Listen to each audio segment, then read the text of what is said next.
ওনার যে কোম্পানিতে এসেছিলেন সেই কোম্পানিতে বন্ধ হয়ে গেছে, এখন তিনি কি পুরনো এটা কিন্তু অত্যন্ত একটা গুরুত্বপূর্ণ প্রশ্ন। ধন্যবাদ জাবেদ হোসাইন ভাই, আপনি যে প্রশ্নটা করেছেন এটা হচ্ছে যে ধরুন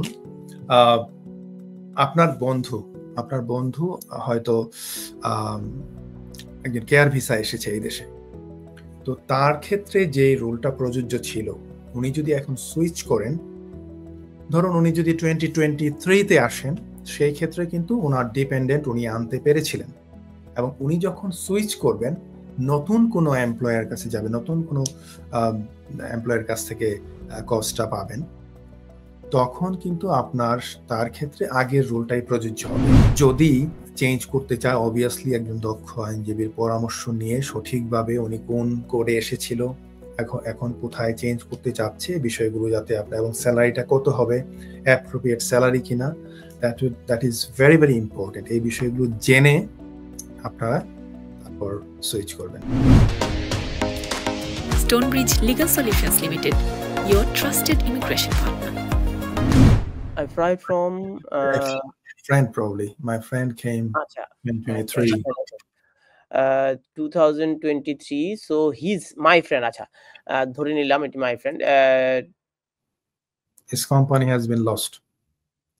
কোম্পানি has been, কোম্পানি হয়তো রিভোক হয়ে গেছে বা কিছু একটা, হ্যাঁ, লাইসেন্স চলে গেছে। So now he wants to go for a new sponsor.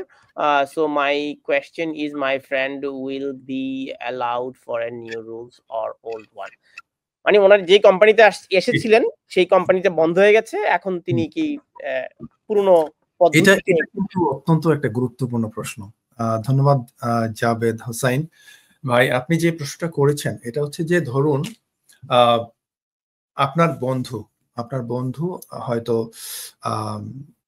একজন কেয়ার ভিসা এসেছে এই দেশে, তো তার ক্ষেত্রে যে রুলটা প্রযোজ্য ছিল, উনি যদি এখন সুইচ করেন, ধরুন উনি যদি 2023-তে আসেন, সেই ক্ষেত্রে কিন্তু ওনার ডিপেন্ডেন্ট উনি আনতে পেরেছিলেন, এবং উনি যখন সুইচ করবেন নতুন কোনো এমপ্লয়ার কাছে যাবে, নতুন কোনো এমপ্লয়ার কাছ থেকে কস্টটা পাবেন, তখন কিন্তু আপনার তার ক্ষেত্রে আগের রুলটাই প্রযোজ্য হবে। So obviously this is a very good question, because অনেকেই মনে করছেন যে এখন হয়তো ওনার ক্ষেত্রে, সে ফর এক্সাম্পল আপনার বন্ধু যদি শেফ হিসেবে এসে থাকেন, উনি যদি নতুন করে আবার জব চেঞ্জ করতে চায়, এখন যদিও শেফটা নাই, বা ম্যানেজার কোনো একটা শপের বা কোনো একটা কেটারিং বা ইন্ডাস্ট্রির বা কুলিনারি ইন্ডাস্ট্রির ম্যানেজার হিসেবে উনি হয়তো এসেছিলেন, বা হোটেল ম্যানেজার হিসেবে এসেছিলেন, উনি কিন্তু এখনো সুইচ করতে পারবেন। সো তার ক্ষেত্রে স্পন্সর চেঞ্জ করা বা নতুন স্পন্সরের কাছে যাওয়া, এটা কিন্তু খুব মানে কঠিন কিছু না। সো অবভিয়াসলি ওনাকে নতুন রুলে যেটা করতে হবে, ওনাকে হয়তো নতুন রুলের যে স্যালারিটা আছে সেটা মিট করতে হবে, বাট ওনার যে প্রিভিয়াস যে বেনিফিটগুলো ছিল সেইগুলো কিন্তু ওনার সাথে থাকবে। সো আশা করি আপনি আপনার উত্তরটা পেয়ে গেছেন। তারপরও আমি বলবো যে আপনার বন্ধু যদি চেঞ্জ করতে চায়, অবভিয়াসলি একজন দক্ষ আইনজীবীর পরামর্শ নিয়ে সঠিকভাবে উনি কোন কোডে এসেছিল, এখন কোথায় চেঞ্জ করতে চাচ্ছে, বিষয়গুলো যাতে আপনার, এবং স্যালারিটা কত হবে, অ্যাপ্রোপ্রিয়েট স্যালারি কিনা, that is very very important. এই বিষয়গুলো জেনে আপনারা তারপর সুইচ করবেন।